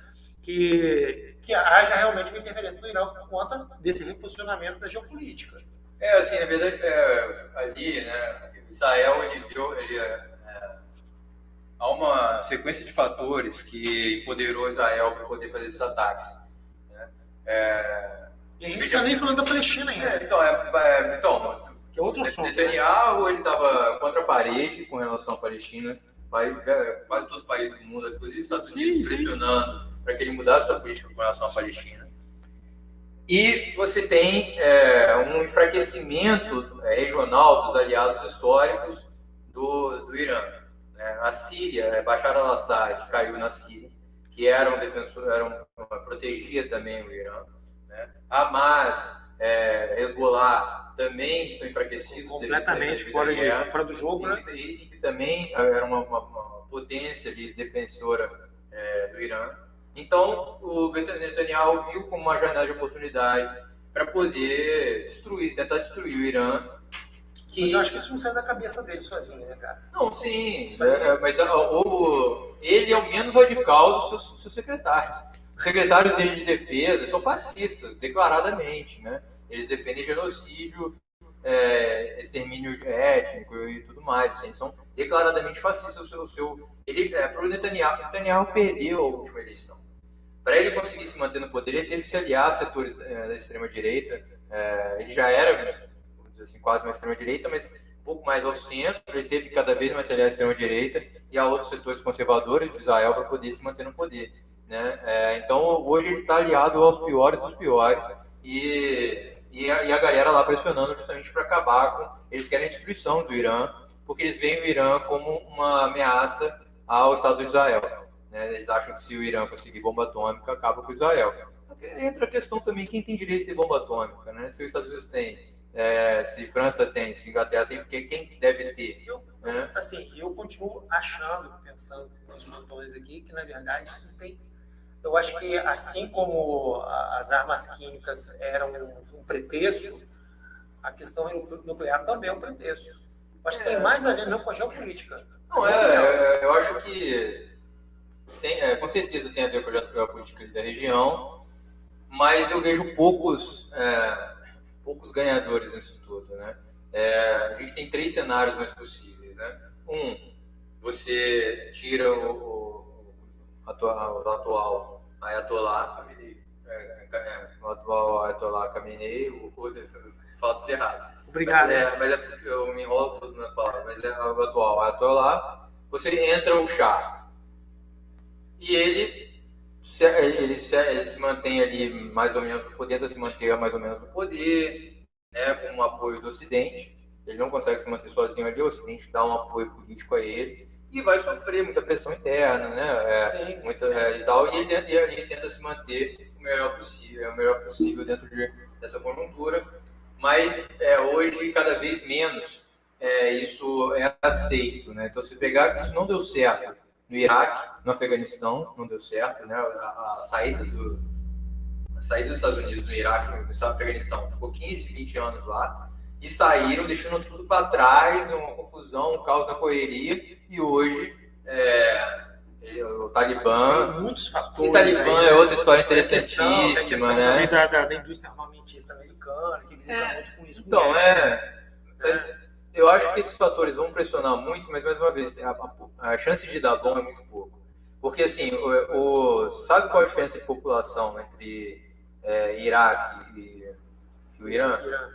Irã é muito maior. Irã é muito maior. Irã é quase 10 vezes maior. Muito maior. Irã são 92 milhões de pessoas. É meio Brasil. Então, assim, não hoje os Estados Unidos, o público americano não apoia, não vai dar suporte a uma guerra estendida no Oriente Médio, que eles acham que eles não tem nada a ver com isso, né? Então, assim, pode colocar míssil e tudo mais, vai desestabilizar. Então, a segunda opção é desestabilizar completamente a região, virar um caos completo, como está acontecendo mais um pouco na Síria, depois da queda do Bashar al-Assad. Se fosse uma outra época, né, na era Bush e tal, os Estados Unidos já teria entrado lá na guerra da Ucrânia com Rússia. Né? Eu acho que se fosse anos 50, né, com medo do comunismo e tal... Anos 90, anos 90... Anos 90 eu não sei mais ou menos o tamanho do Irã, né? O Irã é muito grande, e realmente, se desestabilizar aquele país, vai ser uma confusão danada. Então, esse que é o grande medo. Né? Eles não têm arma nuclear, mas eles têm muita gente, eles têm muita arma, e eles não vão cair calados. Né? Então, assim, a outra opção é entrar um líder que mantém o país ali estável, mas mais conservador ainda que o próprio atual Ayatollah. Por quê? E que coma na mão dos Estados Unidos. Uma opção seria essa, o Shah, por exemplo. A outra opção é um cara que entra pior e mais radical ainda, porque esse atual Ayatollah, ele é tido como um conciliador. Na verdade, ele é um pouquinho mais, assim, as informações que eu tenho, né, onde eu busquei informação, ele é um pouco mais radical do que o que foi assassinado. Então, mas ele... O outro é mais conciliador. Então, mas esse atual, ele que loucura, né? Ele foi de helicóptero, eu acho que ele caiu, né? Derrubaram, né? Mas assim, as declarações dele são muito claras. Ele diz que o uso de bomba nuclear é proibido pelo Islã, né? Pelo Corão, né? Ele diz claramente ser contra armas nucleares. Né? Há um setor social no Irã que defende o uso de armas nucleares. É signatária, né? Do acordo, então, ele disse claramente que ele é contra o uso de arma nuclear, né? Já existia uma equipe, né, negociando com os Estados Unidos um acordo para tentar, enfim, ali, de não desenvolvimento nuclear, né, onde os Estados Unidos acabaria com as sanções, o Irã pegaria a questão nuclear só para fazer energia nuclear, né? Tinha parado, o acordo estava por detalhes. Os iranianos querem enriquecer o próprio urânio e os Estados Unidos querem que eles peguem o urânio enriquecido, comprem da Rússia e de outros países para poder fazer essa... Ou seja, o xerife do mundo, né? Mas a negociação estava andando, né? E o Israel matou os negociadores agora, né? Deixando claro que, na verdade, o que eles querem não é negociar, não eles querem acabar, né? Dizem que eles querem a total destruição do Irã, mudança de regime. A questão é qual regime que vai aparecer depois, né? E o que a gente... Como você falou, a questão geopolítica a Rússia não vai deixar isso barato. Sim. Né? China também. A China... Você quer onde a China vai. A China eu acho que ela dá suporte, né? A China hoje coloca muito centrada nos seus próprios interesses locais, com relação muito a Taiwan, né, a questão ali com a Índia e... Vê o tempo pra gente aí. Estamos indo para 1h30 daqui a pouco. Acho. Eu tô com o relógio.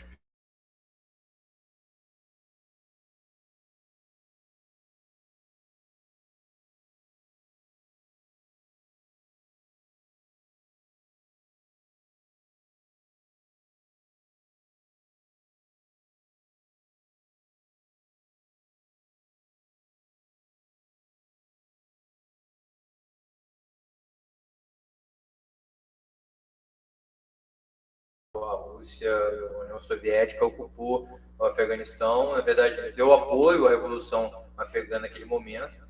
E aí, o que acontece? Mais uma vez, a mesma coisa, né? Os Estados Unidos foram se envolver e apoiaram o que na época chamavam de lutadores pela liberdade, né? E que eles sempre falam que estão liberando os países, né? Liberando do comunismo, liberando... Eles se apoiou esse pessoal que derrubou o governo afegão, que era ligado à União Soviética. E quem eram esses lutadores pela liberdade? Talibã. Talibã. Era Talibã. Era aqui, cortou. Fala mais perto. A câmera deu ruim. O nosso assessor. Qual câmera que deu ruim? Essa aqui? Então não vou aparecer mais? Não tem problema não. Parece minha mão aqui, ó. Não, mas aquela ali também pega um pouco de você. Né? Tá bom então. Mas será que esquentou demais? Pois é.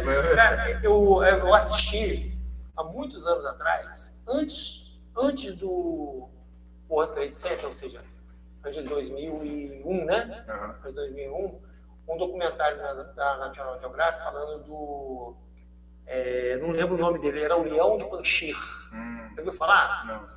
Ele era um líder muito parecido até com o Che Guevara, tá? Que ele resistia ao Talibã. Lá. Eu vou lembrar do nome dele. Rambo 3 foi isso. Então, foi ao contrário. Panjshir é uma região lá no Afeganistão que é mais montanhosa, mas ela tem vales com água, lugar para plantar, é menos desértico, né, do que o resto do país. E ele tinha um grupo de guerrilheiros que resistia ao Talibã, né? Curiosamente, logo após a morte dele, o Talibã se fortaleceu mais e houve o atentado lá, né, às Torres Gêmeas. Né? Eu nunca mais achei esse documentário. Não lembro o nome dele. Direito autoral das coisas streaming. Ele era um Leão de Panjshir. Nessa região onde ele dominava, onde né, as tropas dele dominavam, existiam, as mulheres tinham os mesmos direitos, né? Elas participavam das reuniões, tomavam decisões. Esse repórter da National Geographic, ele esteve junto com o cara e acompanhou vários dias dele lá. Né? Vou lembrar o nome dele. Interessante, uma recomendação nossa aí para a gente dar uma pesquisada. Mas o Rambo 3, na verdade, ele foi lá se aliar ao Talibã, que na época não era chamado Talibã ainda, para poder lutar contra os comunistas. Sim. E aí era o Rambo fortaço em cima do cavalo. Mas também recebeu apoio, né? O Hamas é uma questão complexa. É mais complexo que isso. Surge como um movimento de resistência ao expansionismo Israel. Hoje eu vi um cara chamando o Hamas de terrorista, mas é muito mais complexo do que isso. Muito mais complexo. Então, assim, agora a pergunta que não quer calar. Vamos entrar para a Terceira Guerra Mundial? Sim ou não? A gente está indo para a Terceira Guerra Mundial. Manda aí uma mensagem. O que você acha? Eu falo minha opinião. Minha opinião, não. Não, porque eu acho, assim, penso eu, que a humanidade ela está num outro nível, né, até de comunicação mesmo. Hoje nós temos as redes sociais, nós temos aquilo que você disse. Sou esperançoso. Aquilo que você disse em relação ao apoio, né, que os norte-americanos têm em relação a entrada na guerra. Eu acho que ninguém quer guerra, entendeu? A gente torce para que o conflito acabe, né? Mas a gente sabe que... Eu acho que isso tudo é reflexo mesmo primeiro, da crise do capitalismo, né? Essa crise, essa geopolítica que está sendo movimentada, os tabuleiros estão sendo movimentados. Em algum momento, isso vai se assentar. Mas eu acho que não parte para uma terceira guerra. Espero que eu esteja errado. Eu acho que a gente está num caminho muito, muito ruim, né? Como eu falei, assim, as opções que nós temos hoje, né, as saídas, entre aspas, né, as possibilidades desse conflito terminar não são boas, nenhuma é boa. Israel não está capitulando, né? E o Trump cada vez mais dando apoio a Israel. o Irã já avisou, né, que qualquer país que der apoio a Israel vai ser atacado também, suas bases militares vão ser atacadas também. Então, já avisando que isso pode escalar, né, qualquer país que for se juntar a Israel. Qualquer país ali, né?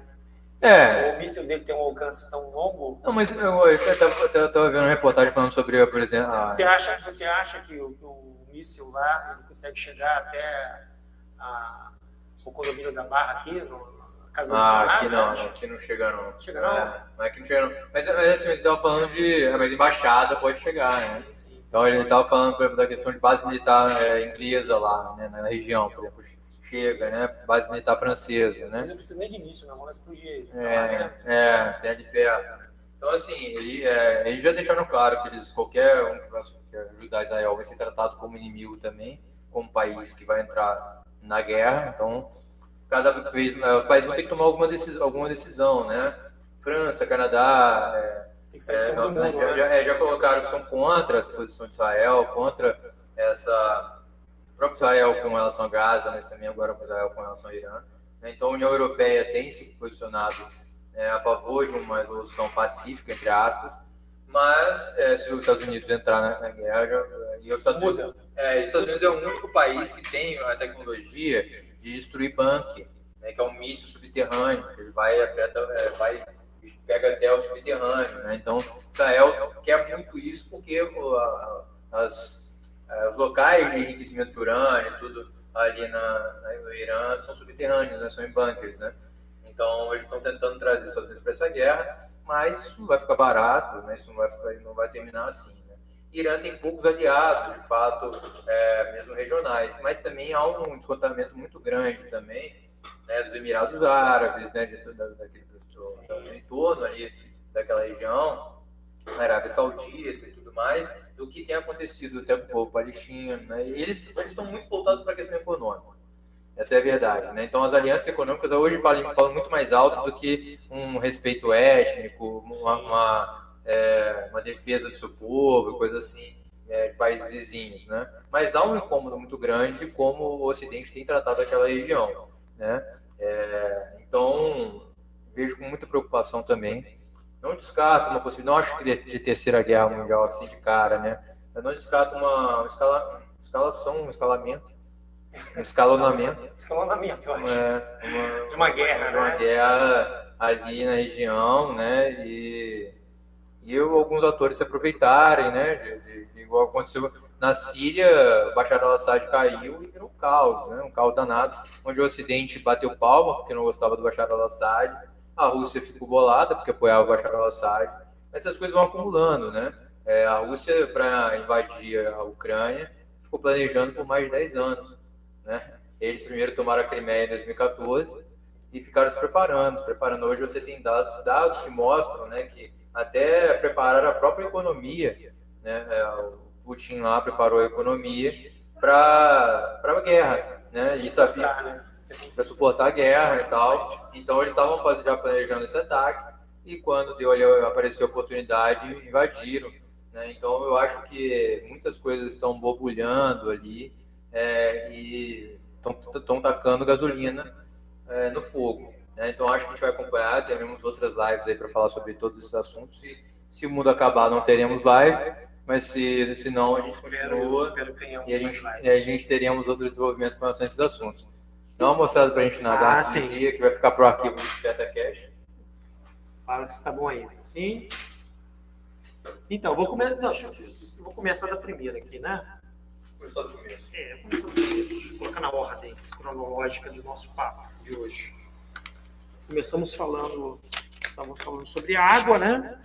Sobre a Lei 40, projeto de Lei 40/2025, que foi aprovado lá na Câmara. Eu fiz aqui, desenvolver da conversa, né? A poluição não está só no ar. Lembrando que nossa água também, do Paraíba, recebe poluição, sim, não só da CCN, mas de outras indústrias, né? Nós temos hoje apesar das nossas ETs, né? Que mostram que a água do Rio Paraíba, aqui na altura de Volta Redonda, tem níveis de metais pesados acima da legislação. A segunda, né, o Alexandre falando que bora cobrar do prefeito a aprovação da PL 40/2025, né? Porque não basta ter aprovar, a Câmara ter aprovado, mas é preciso que ele também faça a aprovação lá, né? Sim. Depois nós fomos caminhando para o petróleo, né? A gasolina não abaixa porque o petróleo não é mais nosso, né? Lembrando que a Petrobras, ela foi aos poucos, foi sendo feitas as concessões, né? E a privatização feita de forma homeopática. E a última aqui, apesar da gente não ter falado das notícias falsas, né? Existe uma frase que eu não sei de quem que é, se você souber, você me fala, que a primeira coisa que morre quando começa uma guerra é a verdade, né? A primeira baixa da guerra... Acho que a verdade morre há muito tempo. Pois é, mas quando começa uma guerra, a primeira coisa que morre é a verdade, porque existe uma guerra de narrativas, né? E o que Israel tem feito, inclusive, começou lá, tem feito, né, há mais de 76 anos com a Palestina, o Estado da Palestina, né, que é criar essa mentira em torno da Palestina. Então, os mísseis aqui são fake news, né? Ele envia não só para o Irã, da Palestina, mas envia para o mundo todo, né? E a nossa imprensa hegemônica aqui, ela reproduz com muita fidelidade. Eu acho que é isso. Muito bom. Vamos escanear, pai. Depois vamos escanear também isso aqui para deixar guardado no arquivo, num drive. Tudo fisicamente. Acho que é isso, pessoal. Obrigado aí pelos comentários de todo mundo. Obrigado pela visualização. Obrigado, a gente está cada dia mais grande, mais maior, mais gigante. Maior de grande. Mais maior de grande, né? Acho que cada dia que passa a gente engrandece e a gente agiganta, a gente se transforma em maior. Dá-lhe redundância. Eu acho que a gente está num caminho muito bacana. O Verbo do Nada bateu agora 61.200 e alguns seguidores. A gente está no YouTube aí com 1.430 inscritos. Mas esses 61 mil seguidores conta também os advogados da CSN? Não? Com certeza, estão ali seguindo. Só de advogados da CSN, com certeza deve ter uns 100 ali nos seguidores, né? Mas não tem problema não, faz número, engaja, comenta, processa. Não, brincadeira, processa não, isso é sarcasmo, ironia. E aí, entra na lei, tem que entrar lá, né?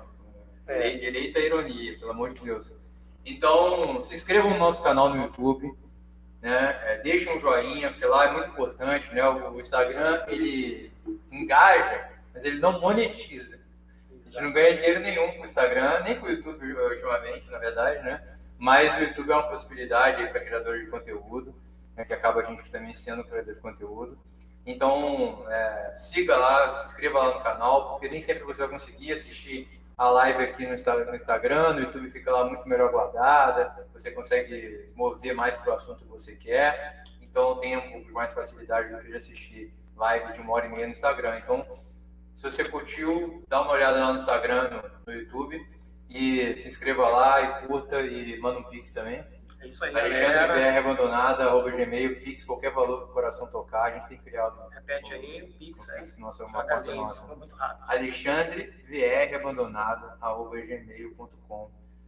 Qualquer pix que você fizer vai ajudar. Porque a gente tem um custo aqui, né? Temos custo. Nós pagamos as câmeras, inclusive, que acabou de parar de funcionar. Então, para finalizar, né, um tchauzinho pro pessoal e pros botafoguenses como o Alexandre aqui. Verdade. Boa sorte. De Madrid, não dá para saber. Tô jogando agora. Então, boa sorte. E é isso aí. Hoje é dia de luta. Valeu, pessoal. Até a próxima. Semana que vem vamos estar junto aí. Semana que vem a gente vai debater a situação do Congresso Federal, a situação política que a gente vive, questão do Glauber fica, no dia 27. Semana que vem vai ser... Confirmado no chat já? Vai ser o Zamiliano. Os companheiros do Zamiliano. Perfeito. Sexta-feira, especialmente na sexta-feira, semana que vem. Nós temos que... Ainda não somos igual a Globo, que a pessoa tem que se virar o nosso calendário. A gente se ajeita o calendário do convidado. Então, semana que vem estaremos recebendo ele. Já temos para outra semana, vamos falar um pouco mais do conflito. Sim, mas a gente podia repetir esse, né? Despertar Deus aqui. Mas para outra semana já temos o convidado Fábio Rossi. Parece nome de padre, né? Mas ele vai estar falando aqui sobre mistura de Fábio de Mello com o padre Marcelo Rossi. Mas ele vai estar aqui falando sobre o conflito Israel e Gaza também. e a gente pode falar um pouco sobre Volta Redonda e notícias aqui da região também. Um grande abraço e é isso, valeu, galera.